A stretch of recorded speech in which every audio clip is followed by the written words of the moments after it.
Shalom mtu wa Mungu, ni kukaribisha tena kujifunza kupitia Victor's Generation, na leo tutaangalia habari za wakoma kutoka kitabu kile cha Wafalme wa Pili sura ya 7.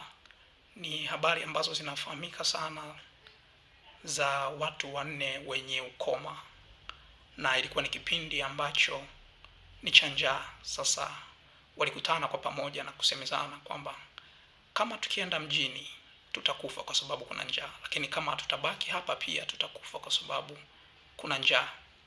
Na ndipo wakafikia mwafaka wa kuliendea jeshi la Shami. Wakasema kama tukienda huko wakahifadhi maisha yetu basi ni sawa, lakini kama watatua pia ni sawa. Lakini katika kuchukua uamuzi wao na kuanza kupiga hatua kwenda kwenye jeshi la Washami, kabla hawajafika kwenye mlango wa mji ule, basi jeshi lile la Washami liliweza kusikia zile hatua zao kana kwamba ni vishindo vya magari na farasi na jeshi kubwa ambalo limewafuata, na wakakimbia. Kwa hiyo hawa watu wenye ukoma wanne walipoingia katika ule mji hawakumkuta mtu, kwa sababu wote walikimbia kwa ajili ya usalama wao.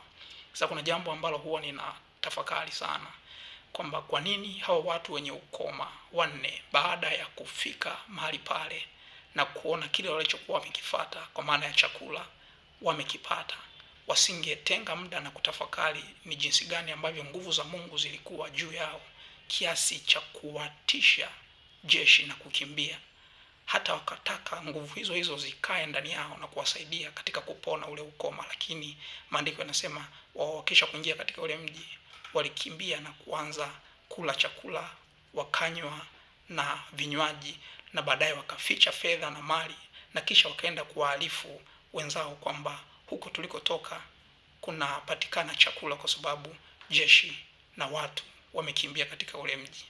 Kwa hiyo hapa ndipo inakuja ile tafakari kwamba hata kama unakaliwa na nguvu za Mungu kiasi gani, wewe bado ni matokeo ya kile ambacho unakiwaza au umekiwaza. Mungu akubariki.